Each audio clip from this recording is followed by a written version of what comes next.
이제 보통 이 피부 쪽에만 이 구축, 그러니까 단단함이 있어서 이 흉살들을 제거하면 어느 정도 이 유연함을 갖게 되고 변화를 늘릴 수가 있는데, 가장 힘들었던 부분이 이 피부의 안쪽, 이 점막에도 구축 증상이 너무 심했습니다.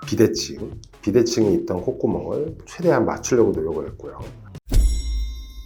베이비 성형외과 김지원 원장입니다. 맥미걸 출연자 중 각진인생님 구축코 재수술에 대한 리뷰를 좀 해보겠습니다. 눈은 이미 예쁘시기 때문에 눈 성형은 안 했다는 거 참고하시면 좋을 것 같은데요. 11년 전에 코필러를 하시고 한 8년 전쯤에 코 수술을 하셨는데 염증이 발생하고 치료를 적절하게 받지 못해서 보형물을 제거했음에도 불구하고 그 구축 상태가 너무 지속되어서 이제 숨쉬기가 힘들고 코가 휘어 보이고 이런 걸로 인해서 외모에 대한 그런 스트레스 때문에 이제 저희 병원을 찾아주신 분입니다. 구축이라는 거는 보형물을 싸고 있는 피막에 염증이 발생하면 이렇게 이 부분이 두꺼워집니다. 두꺼워지면서 이렇게 코들이 짧아지고 피부들이 단단해지게 됩니다. 그래서 이제 보형물을 제거하고 6개월 정도가 흐른 후에 보통 재수술을 겪게 되는데, 이분 같은 경우에는 저희가 이제 처음 뵀을 때도 이 피부가 너무 약간 돌덩이처럼 단단했고요. 이렇게 콧구멍이 많이 노출돼 있고, 그 다음에 이제 면봉으로 좀 당겨보면서 어느 정도의 그 변화가 있을지 그런 걸 환자분하고 상의해서 최대한 이제 좀 자연스러운 모습을 예상을 하고 수술에 들어가야 되는데 뭐 전혀 움직이지 않아서 환자분도 그렇고 저도 좀 당황했던 기억이 있습니다. 이제 보통 이 피부 쪽에만 이 구축, 그러니까 단단함이 있어서 이 흉살들을 제거하면 어느 정도 이 유연함을 갖게 되고 변화를 늘릴 수가 있는데, 가장 힘들었던 부분이 이 피부의 안쪽, 이 점막에도 구축 증상이 너무 심했습니다. 이 점막은 마음대로 잘라낼 수 있는 구조가 아니라서 최대한 늘리는데 힘을 썼던 기억이 납니다. 옆에서 이분이 이제 눈썹뼈도 발달하고 입도 약간 돌출이 있었는데 옆모습에서 이제 스트레스를 좀 많이 받았던 그런 기억이 있습니다. 그래서 이제 수술에 들어가서 가장 먼저 한 이유들이 이제 피부와 점막, 그 다음에 연골들을 다 박리해서 분리해 놓은 다음에 두 번째 한 것이 흉살 제거, 그 다음에 연골의 재배치,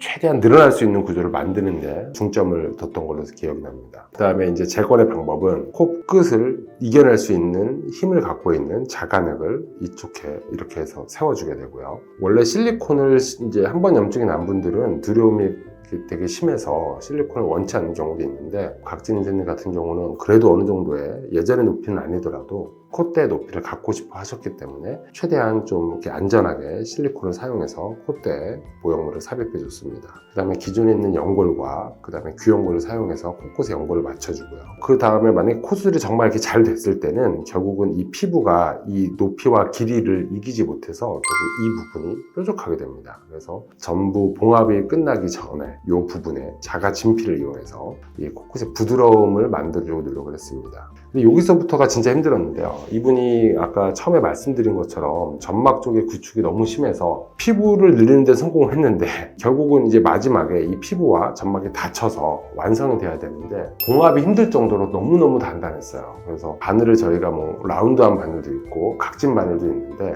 보통은 이제 마지막에 닿을 땐 각진 바늘을 사용하게 되는데 이게 정말 점막들도 찢을 정도로 너무 단단해서 최대한 그 둥근 바늘을 이용해서 닿는 데만 한 10분 걸린 것 같아요. 사실은 이제 점막 구축만 없었다면 이제 뭐 더 높고 더 길게 세울 수 있었는데요. 결국 이 점막의 구축을 푸는데 한계가 있기 때문에, 그리고 또 이 구축이 한번 온 환자들은 다시 한번 수술의 그런 고통과 염증의 고통을 느끼고 싶지 않기 때문에 안전한 범위에서 봉합까지 맞추고 나가는 거죠. 너무 과한 욕심을 내지 않는 게 좋습니다. 그러니까 저는 구축 환자가 오시면 이제 보통 이제 첫 수술 환자나 재수술 환자들도 이렇게 당겨보고 만져보면서 예상치를 설명해 드리는데, 구축이 부드러워진 상태면 예상을 할 수 있지만 이렇게 단단한 환자들한테는 예상치를 이렇게 강요하지 않습니다. 최대한 모양이 예쁜 거지 높이나 길이에 너무 욕심을 내다 보면 결국은 다시 한 번의 재수술의 그런 아픔을 겪을 수 있기 때문에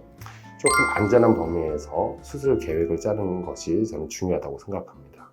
수술 결과를 보시면 그 처음에 본 것처럼 이 비대칭이 있던 콧구멍을 최대한 맞추려고 노력을 했고요. 그 다음에 이 코끝의 길이를 최대한 늘리는데 애를 썼습니다. 45도에서 보시면 이 콧대에도 어느 정도의 실리콘을 삽입해서 원래 높이 정도의 콧대를 만들어줬고요. 이 코끝과 콧대가 올라가면서 결국은 전체적으로 이 납작한 밋밋한 얼굴을 개선하는 데 최대한 애를 썼던 것 같습니다. 이제 마지막으로 이 구축코를 이제 재건을 해서 만족하시는 부분이 가장 많이 물어보시는 것들이 관리를 어떻게 해야 되냐, 다시 염증이 발생하지 않으려면 이제 어떤 것들을 자기 조심해야 되는지 많이 여쭤보시는데, 가장 중요한 게 금연입니다. 금연. 그러니까 이 염증이 발생했을 때 우리 몸에서 가장 치료를 도와주는 것들이 우리 생체 조직의 물질들이거든요.